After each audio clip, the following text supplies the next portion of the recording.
어느 날 갑자기 명퇴를 거론하는 거예요. 그래서 내가 샌드위치를 팔아보면 어떨까? 그 15평 매장 매출 얼마 나오시죠? 지금 4억에서 5억 사이 왔다 갔다 하는데 제가 한 건당 가장 많이 했던 행사가 7,000인분이에요. 대통령실에서 주문했던. 대부분 사람들은 이런 시장이 있는지를 몰라요. 오늘은 정말 내가 꼭 찍고 싶은 영상이 있었거든. 그래서 오늘 스튜디오 딱 옮기면 내가 이것부터 찍자고 요청한 게 다 이유가 있다니까. 얼마 전에 내가 이 컨텐츠 올리자 했잖아. 여사장님들이 성공할 수밖에 없는 그런 내용으로 내가 하자겠잖아. 반응이 좋았냐 안 좋았냐? 너무 좋더라고요. 좋았지? 그게 내 오래된 경험과 생각들이었거든. 여자 대표 사장님들이 분명히 더 많이 성공할 수 있단 말이다. 공감 능력이나 스마트한 거, 꼼꼼함, 이런 부분 때문에 나는 남자들보다 성공할률이 많다고 늘 얘기했잖아. 그렇죠. 근데 현실은 남자 대표님들이 훨씬 잘 나가는 분들이 많잖아요. 그 이유가 결국은 상황인 것 같거든. 이를테면 경력 단절이라든지 육아 문제랑 결혼, 출산, 여러 가지 복합적인 거 있잖아. 그런 것들 잘할 수 있는 사람이 더 잘할 수 있는 세상. 그래서 오늘 또 기가 막히게 들어보려고 한 분을 모셔오렸다. 인사 한번 하시죠. 저는 주부들의 실패 없는 창업을 돕고 있는 창업 멘토 메이랩입니다. 반갑습니다. 제가 오늘 대표님을 모신 까닭은 사업은 성장 기세라고 하잖아요. 그 기세를 쭉쭉 못 가더라고요. 속상하게. 남편의 반대, 아이들의 뭐 환경적인 거. 그래서 대표님을 오늘 우리 여자 리더분들, 사장님들에게 꿈과 희망을, 목표까지 주시라고 모셨습니다. 어떤 분이시냐면 실제로 지금 샌드위치가 되게 고전을 해요. 힘든 아이템이거든요. 근데 그거를 지금 몇 년째 운영하고 계시죠? 8년 차예요. 어마어마한 여자예요. 우리나라에서 수제 도시락으로 가장 많이 납품한 업체예요. 아하. 그리고 그 15평 매장 매출 얼마 나오시죠? 지금 4억에서 5억 사이 왔다 갔다 하는데 그러면 한 3,500, 4,000 정도 나온다는 얘기거든요. 그거 엄청난 거예요. 정말 대단하세요. 사실 샌드위치 같은 경우는 단가가 낮아요. 3,500원, 5,000원 이렇게 팔아가지고 4억대, 5억대 매출 낸다는 그러니까 건 쉽지는 멋있- 않은 일이긴 하지만 어떻게 이렇게 창업을 하시게 됐는지. 저 같은 경우는 정말 생계형 창업이었어요. 떠밀려서 왜요? 살아남아야 돼서. 왜냐면 저는 19년 동안 직장 생활만 했단 말이에요. 그냥 평범한 이제 워킹맘이었어요. 19년 동안 직장 생활을 하다가 왜 창업을 하셨는지요? 저도 사실은 평생 직장 생활을 하고 싶었어요. 심지어 제가 어떤 생각을 했냐면 진짜 이 직장에 내가 뼈를 묻으려고 했었거든요. 제가 그때는 일하는 게 너무 좋고 이렇게 워킹맘으로 사는 게 힘든 부분도 분명히 있지만 회사 생활이 너무 적성에 맞다고 생각을 했거든요. 그래서 저는 나름 제가 되게 잘하고 있다고 생각을 했는데 어느 날 갑자기 명퇴를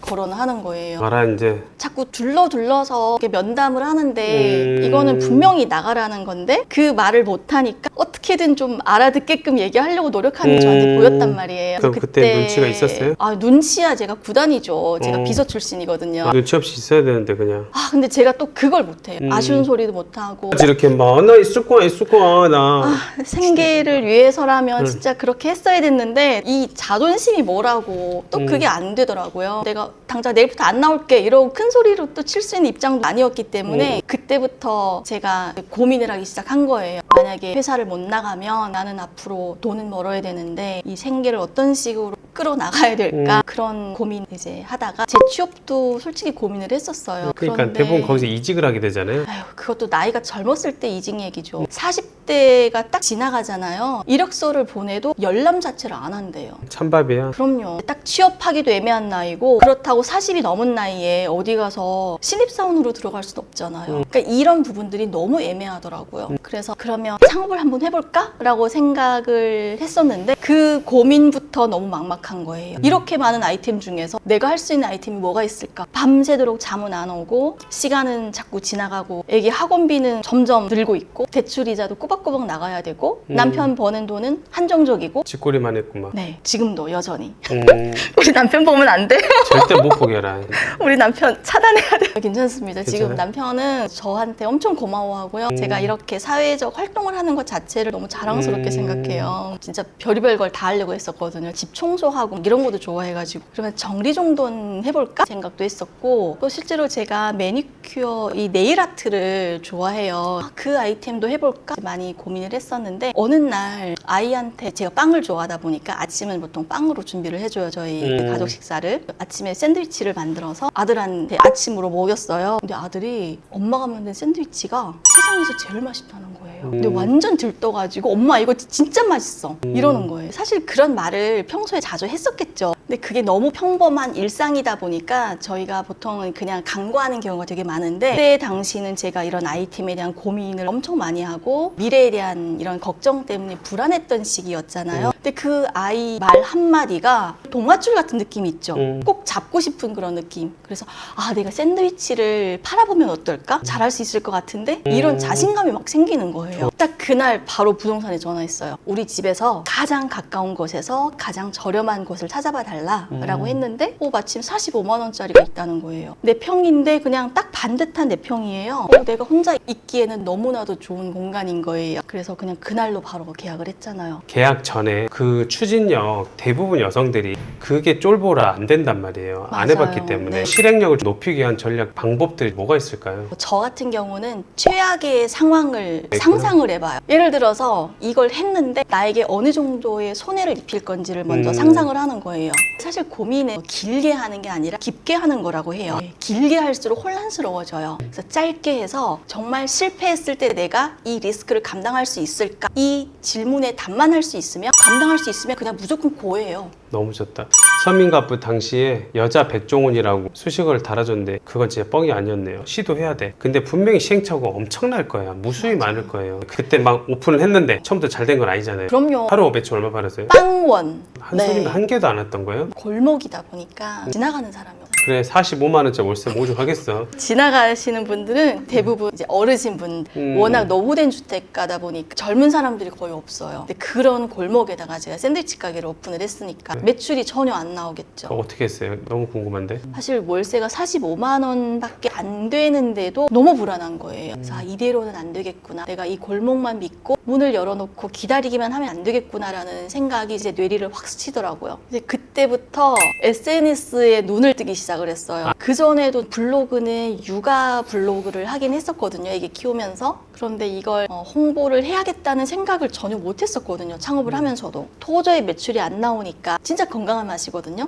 저희 샌드위치가. 그래서 이 맛있는 샌드위치를 알릴 수 있는 방법이 무엇일까? 돈 안 들이고 홍보할 수 있는 방법이 뭐가 있을까라고 고민을 하다가 이제 직접 인스타그램과 블로그를 통해서 내가 한번 홍보를 해보자라고 이제 시작을 했죠. 노력을 해서 결국 손님이 하나씩 찾아왔군요. 네, 맞아요. 또 한 가지는 샌드위치 집을 오픈을 했지만 꼭 샌드위치만 의존하지 않고 객단가를 높일 수 있는 방법을 계속 고민을 해봤어요. 처음에는 샌드위치 3,500원짜리만 판매를 했었는데 한 사람이 들어와서 3,500원을 구매를 하게 되면 제가 30만 원 매출을 내려고 하면 거의 100명이 들어와야 되나? 그 작은 가게에 거의 불가능하잖아요. 그래서 어떻게 하면 한 사람이 들어와서 3,500원이 아니라 3만 원을 결제할 수 있을까? 이런 고민을 좀 해봤어요. 그러다 보니 단체로 눈을 돌리게 된 거예요. 한 번에 10개씩 구매할 수 있게끔. 이런 고객을 어디에 가면 찾을 수 있을까? 이런 고민을 이제 했던 거죠. 그러니까 저는 스스로 저에게 질문을 되게 많이 해요, 평소에. 단체 주문에서 매출이 또 나왔고 또 계속해서 어떻게 매출업을 계속 그레이드를 올렸나요? 제가 단체 도시락이라는 시장을 알게 되고 이제 그게 눈에 들어왔는데 단체 도시락에서 또 샌드위치가 빠지지를 않더라고요. 네, 기본으로 샌드위치는 들어가고 샌드위치 이외에 뭐 밥이라던가 아니면 음료라던가 과일이라던가 이런 조합으로 해서 도시락을 만든단 말이에요. 근데 단점이 온라인에서 의존해야 되고 모수가 작잖아요. 이게 단체 도시락을 제가 한 건당 가장 많이 했던 행사가 7,000인분이에요. 와 진짜요? 네, 대통령실에서 주문했던 다과 도시락인데요. 저는 단체 시장이 진입하기 어려운 대신에 한 번 진입을 하면 파장력이 엄청나다고 생각해요. 한꺼번에 6,000명에게 저희 메뉴를 홍보하는 셈이잖아요. 7,000인분 이런 도시락을 주문을 하실 때는 포트폴리오를 굉장히 꼼꼼하게 따지거든요. 그럼 SNS라든지 마케팅을 잘해야겠는데요? 그건 이제 마케팅뿐만 아니라 인력이 필요해요. 인력풀이 필요하고 이런 부분들은 하루아침에는 힘들어요. 모든 게 다 처음에는 10개 시작하고 20개 시작하고 20인분이 이제 100명이 되고 이런 식으로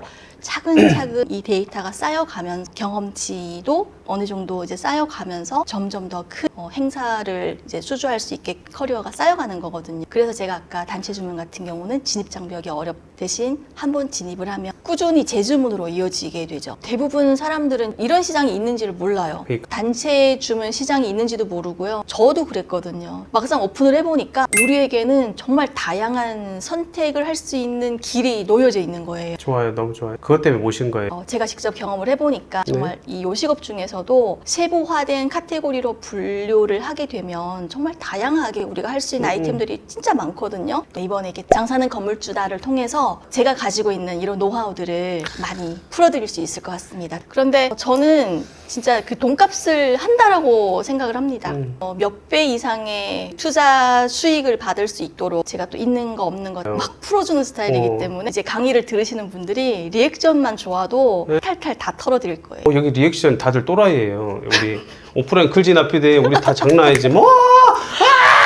그러면 어떤 분이 들으시면 좋은데요? 창업 강의를 하신 분들이 요즘 너무 많잖아요. 많죠. 훌륭하신 분들도 정말 많으신데 저 같은 경우는 저도 이제 주부였기 때문에 저는 주부들의 마음을 가장 잘 아는 창업 멘토라고 생각을 해요. 그래서 호동이 마음 모르시겠구나. 저는 진짜 주부들의 마음을 가장 잘 알고 또 제가 그 명퇴의 기로에 섰을 그런 심정을 직접 경험해 봤잖아요. 그러니까 누구보다 우리 주부들 그리고 경단녀 그리고 이제 자식이 커서 지금 독립했거든요. 그러니까 빈둥지 증후군을 앓고 있는 우리 주부들 마음이며 그리고 갑자기 가장이 되신 주부들이 계세요. 그런 분들과 이제 공감대를 많이 형성을 하다 보니까 아무래도 이제 그런 분들의 마음을 보듬어 드릴 수 있죠. 그래서 이번 강의도 창업은 하고 싶지만 억 단위로 들여서 하는 창업보다는 정말 제가 1,000만 원으로 창업을 시작을 했잖아요. 그러니까 작게 할 수 있는 그런 노하우들을 제가 엑기스들을 다 가지고 있잖아요. 노하우가 필요하신 분들을 위해서 강의를 준비했습니다. 대표님 강의 오프라인 언제 하냐? 대표님 강의 오신 분들 내가 좀 손잡아드리고 응원 좀 해드리고 싶다. 감사합니다. 힘을 좀 실어주세요. 그러니까요. 제가 시간이 스케줄이 맞으면 최대한 제가 찾아갈게요. 대표님도 응원해드리고 우리 오프라인 수강생분들 응원도 해드려야겠어요. 또 저희 장사는 건물주다에서 제가 처음으로 진행하는 오프라인 강의잖아요. 대표님의 응원을 받으시면 더 에너지를 받아서 창업 준비를 잘 할 수 있을 것 같습니다.